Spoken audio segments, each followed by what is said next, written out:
أعوذ بالله من الشيطان الرجيم بسم الله الرحمن الرحيم والذين كفروا بعضهم أولياء بعض إلا تفعلوا تكن فتنة في الأرض وفساد كبير والذين آمنوا وهاجروا وجاهدوا في سبيل الله والذين آووا ونصروا أولئك هم المؤمنون حقا لهم مغفرة ورزق كريم والذين آمنوا من بعد وهاجروا وجاهدوا معكم فأولئك منهم وأولو الأرحام بعضهم أولى ببعض في كتاب الله إن الله بكل شيء عليم صدق الله العظيم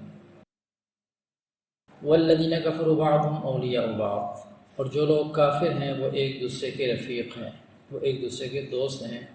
إلا تفعلوا تكن فتنة في الأرض، اگر تم یوں نہ کرو گے تو فتنہ پھیلے گا فی الارض ملک میں، وفساد کبیر اور بڑی خرابی ہوگی. کل کے درس میں یہ بات ہوئی تھی کہ جو مسلمان کفار کے ملک میں رہ جائیں اور وہ ہجرت کسی وجہ سے نہ کر سکیں تو اگر تو ان کا معاہدہ کفار کے ساتھ ایسا ہے جس میں وہ کسی اور سے مدد نہیں طلب کر سکتے تو پھر مسلمانوں کے لیے ان کی مدد کرنا یہ ٹھیک نہیں ہے، کیونکہ ان کے ساتھ ایک معاہدہ ہوا ہے، پھر ان کو ہجرت کرنی ہی پڑے گی، وہ ہجرت ہی کریں گے. ہاں اگر کوئی ایسا معاہدہ نہیں ہوا ہو تو پھر مسلمانوں کے لیے لازم ہے کہ وہ ان کی مدد کریں، کیونکہ کفار کا معاملہ اللہ رب العزت بتا رہے ہیں کہ تو ایک دوسرے کے دوست ہیں، اور ان کا جو آپ کتنا ہی ہم ان کے قریب کیوں نہ ہو جائیں اور ان جیسا کیوں نہ ہو جائیں اور ان کے جتنے مطالبات ہیں وہ سارے کے سارے کیوں نہ تسلیم کر لیں، تب بھی ان کی خیر خواہی اور ان کی ہمدردی ہمارے ساتھ نہیں ہو سکتی اور قطعاً نہیں ہو سکتی.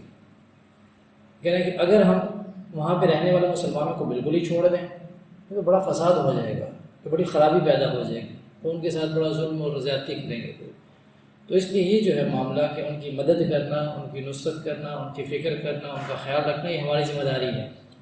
اور پھر اگر معاہدہ ہے بھی تو پھر بھی کچھ سفارتی تعلقات ہوتے ہیں، کچھ سفارتی آداب ہوتے ہیں، اس حساب سے کچھ اپنے تعلقات ہوتے ہیں ممالک کے درمیان میں، ان کا اثر و رسوخ استعمال کر کے ان کی خیر خواہی کرنا اور ان کے ساتھ ہمدردی کرنا یہ ضروری ہے مسلمانوں کے لیے. میں بتایا تھا اب تو ہماری حالت یہ ہو چکی ہے کہ اپنے ہی ملک میں بندہ محفوظ نہیں رہ سکتا تو دوسرے ملکوں کی کیا انسان بات کرے گا کہ وہاں پہ وہ کسی طریقے سے محفوظ رہیں گے. ابھی جو صورتحال چل رہی ہے اس میں ساری چیزیں سب کے سامنے ہیں، کوئی چیز ڈھکی چھپی نہیں ہے کہ انسان اس کے اوپر کوئی مزید گفتگو کرے.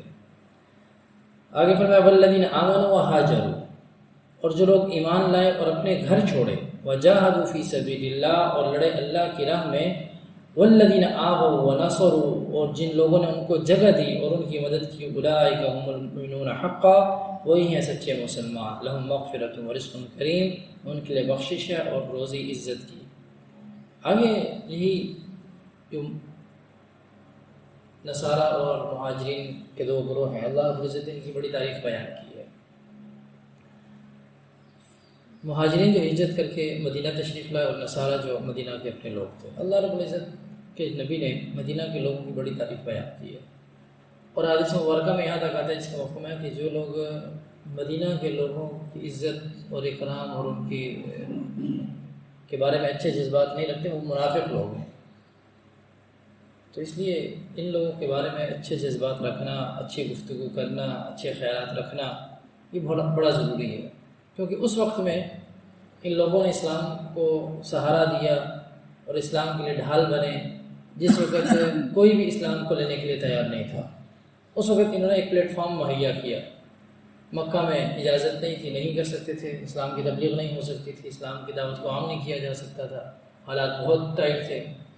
اس موقع کے اوپر جا کر انہوں نے آپ علیہ السلام کو دعوت دی اور وہاں پہ ایک پلیٹ فارم مہیا کیا کہ آپ یہاں پر اور یہاں پر آ کر دین کی دعوت دیں.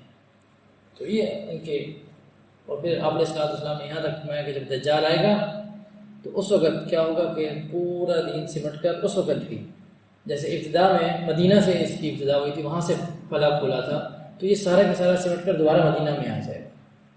تو فرمایا والذین آمنوا، جو لوگ ایمان لائے، پہلی شرط ایمان ہے. کسی بھی نیک عمل کے لیے، اچھے عمل کے لیے اور اس سے فائدہ حاصل کرنے کے لیے پہلی شرط یہ کہ انسان کے اندر ایمان ہونا چاہیے. ایمان ایک بنیادی نقطہ ہے، ایک مرکز ہے. اگر ایمان نہیں ہے تو کچھ بھی نہیں ہے، جتنے مرضی انسان اعمال اچھے کرتا رہے ایمان کے بغیر کوئی چیز کارگر ثابت نہیں ہوگی. اس کا فائدہ دنیا کے اندر تو ہو سکتا ہے لیکن آخرت کے اندر اس کا فائدہ نہیں ہے اگر ایمان نہیں ہے. تو پہلی چیز ایمان ہے کہ والذین آمنوا، جو لوگ ایمان لائے، وہاجروا، اور اپنے گھر چھوڑے، ہجرت کی. ایک تو ظاہری ہجرت ہے کہ اس وقت مسلمانوں نے جو ہجرت کی، مکہ چھوڑا اور مدینہ تشریف لے کر آئے، اپنا گھر بار چھوڑا، کاروبار چھوڑا، زمینیں چھوڑی، جائیدادیں چھوڑی، مال و دولت چھوڑا، سب کچھ چھوڑ چھاڑ کے مدینہ تشریف لے آئے. ایک تو یہ ہجرت ہے، ظاہری ہجرت ہے. اور پھر یہ ہجرت ہے کہ انسان جو ہے وہ جہاں پر شاعر اسلام کی پابندی نہ کر سکے اور اسلامی احکامات کی پابندی نہ کر سکے، وہاں سے اس علاقے سے چھوڑ کر جانا اس کے لیے یہ بھی ضروری ہے کہ وہ اس علاقے کو چھوڑ دے. ایک تو یہ ہجرت ہے. ایک باطنی ہجرت ہے. وہ ہجرت کیا ہے کہ انسان گناہوں کو ترک کر دے، گناہ چھوڑ دے انسان. یہ باطنی ہجرت ہے اور یہ بڑی ہجرت ہے. اگر ایک انسان ظاہری طور پہ ہجرت کر بھی لے، فرض کرے اس کو معلوم ہے کہ میں فلاں جگہ پہ رہ رہا ہوں اور وہاں پر میں شاعر اسلام کی پابندی نہیں کر سکتا، میرے لیے نماز پڑھنے پہ پابندی ہے، اذان دینے پہ پابندی ہے، اور جتنے احکامات ان کے اوپر میرے پابندی ہے، لہٰذا مجھے یہاں سے ہجرت کر جانا چاہیے. اس کو یہ احساس ہے اس بات کا، اور وہ پھر ہجرت بھی کر جاتا ہے، کسی ایسی جگہ پہ چلا جاتا ہے جہاں پر کوئی پابندی نہیں ہے اس کے لیے. اب اس نے ہجرت کی، بہت بڑی قربانی کی اس نے، لیکن جو باطنی ہجرت ہے وہ نہیں ہوئی اور وہ گناہ اسی طریقے سے کر رہا ہے اور اسی طریقے سے لغویات کے اندر پڑا ہوا ہے. تو اس پہلی ہجرت کو سے کیا فائدہ ہوگا؟ لہٰذا باطنی ہجرت بھی ضروری ہے اور ظاہری ہجرت بھی. اس صورت کے اندر جب شاعر اسلام کی پابندی نہ ہو سکے اس صورت میں بھی یہ ضروری ہے. فرمایا کہ والذین آمنوا، اور جو لوگ ایمان لائے، وہاجروا، اور اپنے گھر چھوڑے اور ہجرت کی، وجاہدوا فی سبیل اللہ، اور لڑے اللہ کی راہ میں. جہاد ایک تو اس کا عام تصور ہمارے یہاں یہ ہوتا ہے کہ فلاں چیز یہ بھی جہاد، یہ بھی جہاد، یہ بھی جہاد، یہ بھی جہاد، سارے جہاد ہو گئے. اور ایک اسلامی تصور ہے جہاد کا. جہاد کا جو اسلامی تصور ہے وہ جہاد بالسیف ہی ہے، اسلحے کے ساتھ جہاد کرنا، تلوار کے ساتھ جہاد کرنا، یہ اصل تصور جہاد کا ہے. اور ہمارے یہاں یہ ایک بڑی خرابی پیدا ہو گئی ہے کیونکہ اس چیز کو سمجھنے میں تھوڑی سی میرے خیال سے دشواری ہو گئی. اس معاملے میں یہ ہوا کہ ہم نے ہر ایک چیز کو جہاد کا نام دے دیا اور پھر وہ جہاد کا نام دے کر اس کو حقیقی معنوں میں جہادی تصور کیا. ایک انسان ہے وہ تعلیم و تعلم کے ساتھ لگا ہوا ہے اور اس تعلیم و تعلم کے ساتھ لگنے کی صورت میں اس نے کہا یہ جو تعلیم و تعلم ہے یہ جہاد ہے اور یہ افضل جہاد ہے. یہ جہاد بالسیف جو ہے نا یہ بس ویسے ایک فارمیلٹی ہے. اور پھر اگر کوئی انسان تصنیف کے شعبے کے ساتھ اس کا تعلق ہے تو اس نے کہا یہی جہاد ہے، یہی سب کچھ ہے، اسی کو جہاد کہیں گے.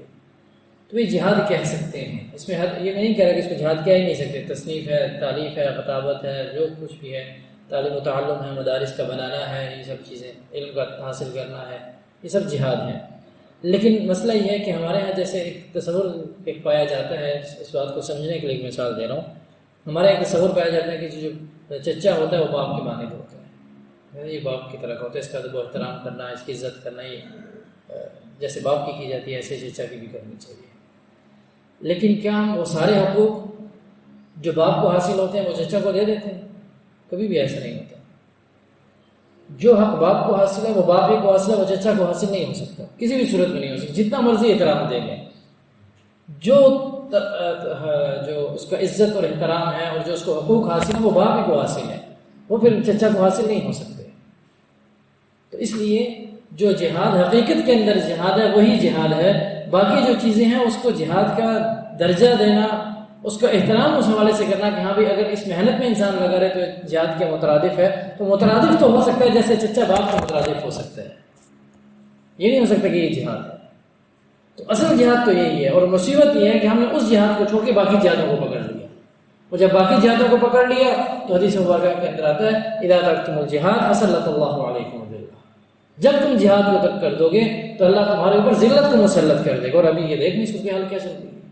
اور ہمارے یہاں ایک بڑی مصیبت اور بھی ہے، ہمارے یہاں جہاد کا ہمیشہ وہ تصور قائم رہا ہے جو تصور ہمیں باہر سے ملا ہے. جو یورپین کنٹریز سے ہمیں تصور ملا ہے جہاد کا، ہم نے اسی جہاد کے تصور کو قائم رکھا ہے اور برقرار رکھا ہے. وہ لوگ اس بات پہ خوش ہیں، ٹھیک ہے یہ تقریروں کو جہاد سمجھیں، جتنا مرضی جہاد سمجھتے ہیں، تقریروں کو کیا ہو جائے گا. ہم نے تو جہاد بالسیف جو تھا اس کو تو ہم نے فساد قرار دے دیا ہے. ہم نے تو کہا یہ قتل و غارت ہے، مسلمان مان گئے قتل و غارت ہے، اور اسے بچنے لگے، یہاں تک کہ جہاد کا ایک ایسا وقت بھی درمیان آیا کہ جہاد کے نام لینے کو بھی گالی کا تصور کیا جاتا تھا، کیونکہ باہر سے ہم نے اس کو لیا، اس تصور کو لیا، اس تصور کو قائم کیا ہم نے۔ اور شہادت کا ہر ایک بندہ شہادت کو لینے کے لیے لگا تھا، جی میں بھی شہید، فلاں بھی شہید، فلاں بھی شہید، فلاں بھی شہید، اور جہاد کی جب بات آتی تو نہیں جہاد نہیں ہو سکتی، یہ بڑی فساد کی بات ہے، جہاد بے سیف تو ہوئی، تو یہ کہاں سے ہوا، تو نہیں ہو سکتا۔ تو لہٰذا یہ جب انسان جہاد کو چھوڑ دیتا ہے تو اللہ رب العزت اس کے لیے ذلت کو مقدر فرما دیتے ہیں، اور آج کی صورتحال بالکل یہی چل رہی ہے۔ آج کسی کے سامنے جہاد کا نام لینا وہ کہ بڑا فسادی ہے، اور پھر ایسی باتیں کریں گے، ایسے اخبار لے کر آئیں گے کہ انسان کی گواہی ہے جہاد تو ویسے تھا ہی نہیں، اس کا اسلام کے اندر شاید کوئی تصور ہی واقعی نہیں ملا۔ والذین آووا ونصروا، اور جن لوگوں نے ان کو جگہ دی اور ان کی مدد کی، جو آئے لوگ ہجرت کر کے ان کو جگہ دی، وہاں پہ ٹھکانہ دیا، اپنے گھروں میں سے گھر دیا، اپنے کاروباروں میں سے کاروبار دیے، اپنی جائیدادوں میں سے جائیداد دی، اور یہاں تک کہ جب فوت ہو گئے تو ان کی وراثت کے اندر بھی ان کو حصہ دینے لگے۔ اولئک هم المؤمنون حقا، وہی ہیں سچے مسلمان، کے سچے مسلمان ہیں۔ اور یہ بالکل اسی طریقے سے ہے جیسے آپ علیہ الصلوۃ نے فرمایا من سلم المسلمون من لسانه ویدہ، کہ حقیقی مسلمان تو ہے جس کے زبان اور ہاتھ کے اعزاز سے دوسرا مسلمان محفوظ رہے۔ اس کا یہ مطلب نہیں کہ وہ مسلمان ہی نہیں ہوگا، لیکن حقیقی مسلمان کی شان یہ ہے کہ اس کے زبان اور ہاتھ سے کسی دوسرے مسلمان کو تکلیف نہ پہنچے، یہ مسلمان کی شان ہے۔ یہاں پہ بھی یہ فرمایا اصل مسلمان کی شان یہ ہے کہ جب ان کے پاس کوئی لوگ ہجرت کر کے آتے ہیں، کوئی اپنا سب کچھ چھوڑ چھاڑ کے مسلمانوں کے پاس آتے ہیں، تو ان کی مدد کریں، ان کو جگہ دیں، ان کو ٹھکانہ دیں، تو یہ اصل مسلمان کی شان ہے۔ لہم مغفرۃ ورزق کریم، ان کے لیے بخشش ہے اور عزت کی روزی ہے۔ والذین آمنوا من بعد وهاجروا وجاهدوا معكم فاولئک منکم، اور جو ایمان لائے اس کے بعد اور گھر چھوڑائے اور لڑے تمہارے ساتھ ہو کر، سو وہ لوگ بھی تمہیں میں ہیں۔ وَأُولُو الْأَرْحَامِ بَعْضُهُمْ أَوْلَىٰ بِبَعْضٍ، اور رشتہ دار آپس میں حقدار زیادہ ہیں ایک دوسرے کے، فی کتاب اللہ، اللہ کے حکم میں، ان اللہ بکل شیء علیم، تحقیق اللہ ہر چیز سے خبردار ہے۔ اب یہاں پر پہلی تو ہجرت ہوئی جو مسلمانوں نے کی مدینہ سے مکہ کی طرف، اور جب مدینہ سے مکہ کی طرف ہجرت، مکہ سے مدینہ کی طرف جب ہجرت کی، اس کے بعد پھر جب مسلمانوں کو تقویت ملی اور مسلمانوں نے مکہ فتح کیا، تو آپ علیہ الصلوۃ نے فرمایا جی آج کے بعد کوئی ہجرت نہیں ہے، آج کے بعد کوئی ہجرت نہیں ہے، اب ہجرت ختم ہو گئی ہے۔ یہ وہ ہجرت تھی جو اس دور میں تھی، کیونکہ اب مکہ جو ہے وہ دارالکفر سے دارالاسلام بن چکا تھا اور دارالسلام بن چکا تھا، اب وہاں پر آپ علیہ الصلوۃ والسلام فرمایا ہجرت نہیں۔ لیکن آج کے بعد یہ جو مقام اور مرتبہ ان لوگوں کو حاصل ہوا، آج کے دور میں اگر حالات ایسے ہو جاتے ہیں کہ انسان کو ہجرت کرنی پڑ جاتی ہے، اور جب وہ ہجرت کرتا ہے تو یہ اس کے بعد کی ساری ہجرتیں یہ اس کے بعد کی ہیں۔ والسابقون الاولون من المہاجرین والانصار، یہ تو پہلے کے لوگ تھے، یہ وہ لوگ تھے جو انہوں نے مکہ سے پہلے ہجرت کی، اور جو مکہ کے بعد ہجرت کرنے والے آپ علیہ السلام، یہاں پر قرآن کے اندر یہ کہا جا رہا ہے کہ یہ بھی ہجرت کرنے والے ہی ہیں جنہوں نے گھر چھوڑے، جنہوں نے باقی معاملات چھوڑے۔ اب یہاں پر ایک اور چیز تھی، فرمایا کہ فاولئک منکم، یہ بھی انہی میں سے، ان کے مقام اور مرتبہ اور درجہ ان کو اس طریقے سے حاصل ہوگا جیسے پہلے لوگوں کو حاصل ہوا ہے۔ وہ الارحام، مطلب جو فضیلت ان کی ہے وہ فضیلت ان کی بھی انہوں نے ہجرت کی ہے۔ وہ الارحام بعضهم اولى ببعض فی کتاب اللہ۔ اب معاملہ یہ تھا کہ اس سے پہلے جو مہاجرین اور انصار تھے انہوں نے ایک دوسرے کی مدد کی، یہاں تک کہ بعض اوقات ایسے بھی ہوا کہ جب جہاد کا موقع آیا اور لڑائی کی بات آئی تو اس وقت یہ ہوا کہ جو مہاجرین تھے ان کی تعداد اتنی نہیں ہوتی تھی جتنی انصار کی تعداد ہوتی تھی، بعض اوقات انصار کی تعداد بڑھ جاتی تھی اور یہ مہاجرین سے زیادہ قربانیاں کرتے تھے۔ تو ان کی آپس میں ایک بھائی چارے کو دیکھتے ہوئے جب یہ فوت ہو جاتے تو ان کی وراثت کے اندر بھی ایک دوسرے کو حصہ ملتا تھا۔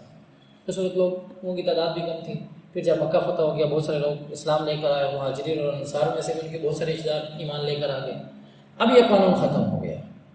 اب قانون یہ تھا کہ اللہ رب العزت نے فرمایا کہ یہ جو قریبی رشتہ دار ہیں، جو اللہ رب العزت نے جن کے حقوق قرآن کے اندر بیان کیا، اب حصہ انہیں کو ملے گا۔ اب ایسا حصہ نہیں ہوگا کہ بھئی کوئی کسی کو بھی آپس میں بھائی چارہ قائم ہو گیا اب اس کو حصہ ملے گا اور پہلوں کو حصہ نہیں ملے گا، ایسا نہیں ہے۔ تو اب ان حصہ ان لوگوں کو ملے گا کہ جو اللہ رب العزت نے جن کا ذکر کیا قرآن کے اندر۔ ہاں ایک آدمی ہے وہ فرض کریں کسی یورپین کنٹریز سے آتا ہے غیر مسلم، اور یہاں پاکستان میں آ کر آباد ہو جاتا ہے، اور پاکستان میں آ کر جب آباد ہوا تو اس کو یہاں پر اس کا کوئی اور رشتہ دار بھی نہیں ہے، اور باقی جو وہاں کے رشتہ دار ہیں وہ سارے بھی غیر مسلم ہیں۔ اب اس کے لیے معاملہ یہ ہوگا، اس کی جو مال و دولت ہوگی، جو بھائی چارہ اس نے قائم کیا ہوتا ہے یہاں پہ، اب یہ اب بھی برقرار رہے گا کہ انہی لوگوں کو اس کی وراثت ملے گی۔ کیونکہ ایک مسلمان کا وارث کافر نہیں ہو سکتا، مسلمان کی وراثت کے اندر کافر شامل نہیں ہو سکتا، تو اب جو اس کے رشتہ دار کافر ہیں ان کو اس کی وراثت میں سے حصہ نہیں ملے گا۔ ہاں اگر اس کے مسلمان رشتہ دار ہیں، بے شک وہ کسی بھی ملک میں ہیں، تو پہلا حقدار وہی ہے جو مسلمان اس کے رشتہ دار ہیں، کہیں چاہے کہیں بھی ہیں تو اس کی وراثت کے حقدار وہی لوگ ہوں گے۔ تو فرمایا کہ والارحام بعضهم اولی ببعض فی کتاب اللہ، اور رشتہ دار آپس میں حقدار زیادہ ہیں ایک دوسرے کے اللہ کے حکم میں۔ ان اللہ بکل شیء علیم، تحقیق اللہ ہر چیز سے خبردار ہے، کہ جو اللہ نے احکامات بیان کیے انہی طریقے سے اس کے اوپر عمل کیا جائے گا، اور جو جس طریقے سے عمل کرے گا پھر اللہ رب العزت نے جو اجر اور انعام رکھا ہے وہ اس کو ملے گا، اور اگر کوئی نہیں کرے گا تو اللہ رب العزت نے جو پکڑ اور سزا رکھی ہے ان لوگوں کے لیے اس حساب سے اس کے حقدار وہ لوگ ہوں گے۔ آج ہمارے الحمدللہ درس میں سورۃ الانفال مکمل ہو گئی ہے۔ اللہ رب العزت سے دعا ہے کہ اللہ رب العزت ہمیں دین کی صحیح سمجھ نصیب فرمائے۔